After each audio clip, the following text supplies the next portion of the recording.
이 30장의 말씀은 서원과 서약에 대한 말씀입니다.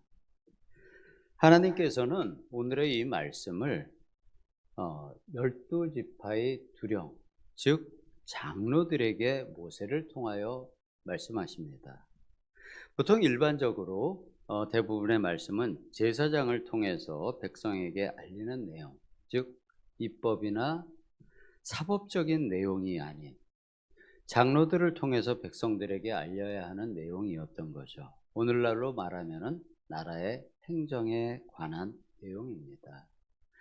그래서 2절을 보게 되면은 서원과 서약이라는 두 단어가 나옵니다. 좀 단어가 비슷해 보여도 차이가 있습니다. 먼저 서원이라는 것은 하나님께 내가 소망하는 어떤 것을 얻기 위해서 내가 무엇인가를 드리기로 스스로 하나님께 약속한 내용입니다. 예를 들면 야곱이 그 집을 떠나서 가고 있을 때 베델에서 돌 기둥을 세우고 기름을 부어 서원한 일이 있었습니다. 하나님께서 자신을 이방 땅에서 보호하여 주시고 나중에 다시 하나님의 집에 돌아오게 되면은 가진 소유의 11조를 하나님께 드리겠다고 서원을 했습니다. 그리고 또 사사 중에 입다 사사는 암몬과의 전쟁을 나갈 때 이 전쟁에 승리를 주시면은 전쟁터에서 자신이 돌아오면서 자기 집에서 처음 자기를 영접하는 사람을 제물로 드리겠다고 맹세를 해서 자신의 사랑하는 딸을 제물로 바치게 됩니다. 하나님이 바라시는 서원은 아니었겠지만 그는 스스로 했던 하나님과의 약속, 서원을 지킵니다. 이렇게 서원을 야곱과 같이 기쁨으로 드릴 수도 있고 또 입다처럼 서원의 내용을 괴로운 심정으로 갚아야 할 수도 있습니다. 그렇기 때문에 하나님께 드리는 서원은 신중해야 하고 또 서원한 내용은 해가 따를지라도 반드시 갚아야 했습니다. 서원이 이같이 하나님께 무엇인가를 드리는 것이라면 서약은 어떠한 일을 하나님 앞에서 하지 않기로 결심하는 것입니다. 즉 서원은 어떠한 조건을 걸고서 무슨 일을 하기로 맹세하는 것이라면 서원은 아무런 조건이 없이 어떠한 것을 하지 않기로 하나님과 서약하는 것입니다. 가장 우리가 지금도 하고 있는 쉬운 예로 금식을 결심하고 지키는 것, 그러한 것들을 말하는 것입니다. 근데 이렇게 한번 하나님께 올린 서원이나 서약은 함부로 파기를 할 수가 없습니다. 하나님께서는 자신의 백성들과 한 언약을 어긴 일이 한 번도 없으셨습니다. 자신의 말씀은 반드시 지키십니다. 이와 마찬가지로 서원이나 서약을 한 사람도 하나님과의 언약을 파기해서는 안 됩니다. 만약에 그것을 쉽게 파기한다면 하나님을 못 오고하는 것이고 조롱하는 행동입니다. 그리고 그 서원이나 서약을 통해서 나타나게 될 하나님의 영광을 가리는 것입니다. 하나님께서는 항상 우리의 모든 입술의 말과 마음의 결심 아니면 소원을 잘 알고 계십니다. 우리의 마음의 중심을 감찰하시는 하나님이시기 때문입니다. 그렇기 때문에 우리도 하나님을 경외하는 마음으로 신중하게 하나님과 교제를 해야 합니다. 하지만 실제 생활에서 백성들은 항상 하나님의 마음을 아프게 하였습니다. 아마 이는 현재를 살아가는 우리도 마찬가지일 수도 있습니다.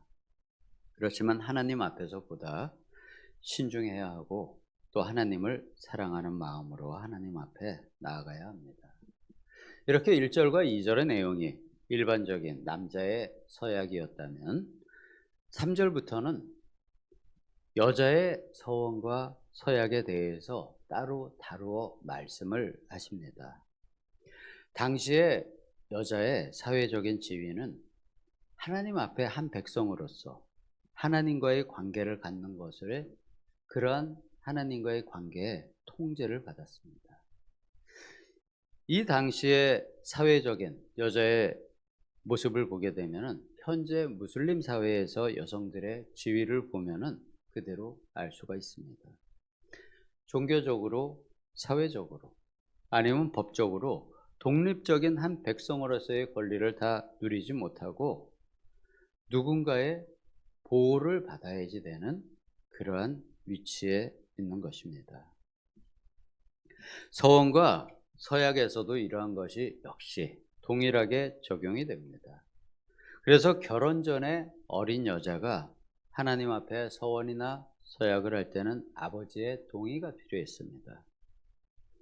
아버지가 그 딸이 서원하거나 서약하는 내용을 듣고서 허락을 하면은 그 서원과 서약이 하나님과 그 백성, 딸 사이에 성립이 되는 것이고, 아버지가 허락을 하지 않으면은 서원과 서약은 성립이 되질 않습니다.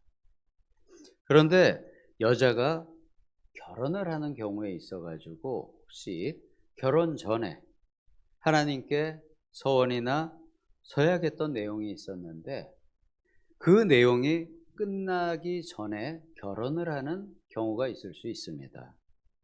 이때는 결혼하는 남편이 그 서원이나 서약의 내용에 동의하지 않으면은 그 내용은 파기가 될 수 있습니다.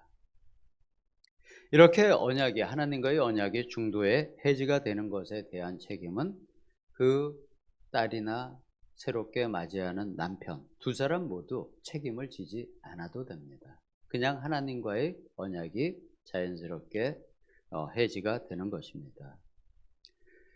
그리고 나서 결혼을 한 여자가 서원이나 서약을 하는 경우는 남편의 내용을 듣고서 별 반응이 없으면, 즉 허락이 되면은 언약이 이루어지게 되는 것이고요. 남편이 반대를 한다면은 그 서원과 서약은 이루어지지 않습니다.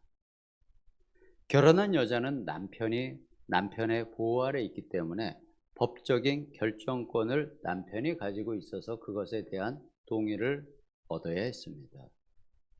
대신 그 여자의 서원이나 서약이 도중에 그 남편에 의해서 일방적으로 해지가 되면은 그 계약 파기에 대한 책임은 그 여자가 아닌 남편이 지게 됩니다. 법적인 책임자이기 때문에 그 파기에 대한 책임 역시 남편에게 묻게 됩니다.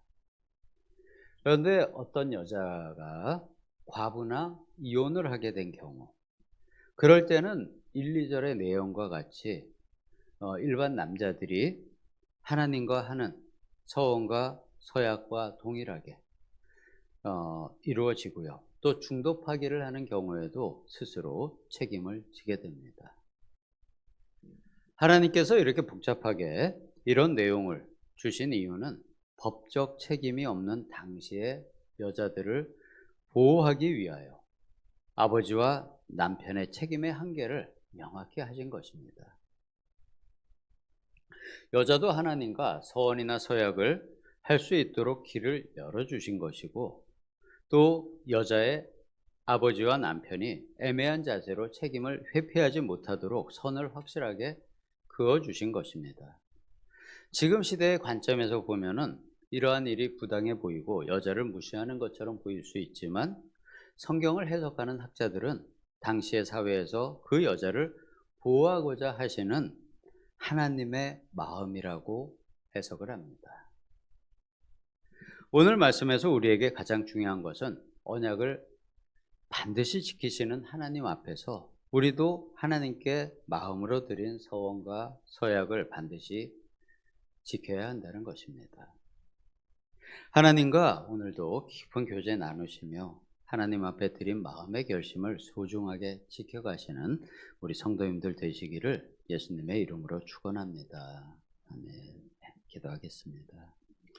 아버지 하나님, 우리에게 주신 모든 언약의 말씀을 지켜주시고 우리 모든 삶의 인도자 되셔서 아버지께 나아가는 길로 인도해 주심에 감사드립니다. 오늘도 우리의 마음이 아버지와 주님과 하나 되기를 예수님의 이름으로 기도드립니다. 아멘.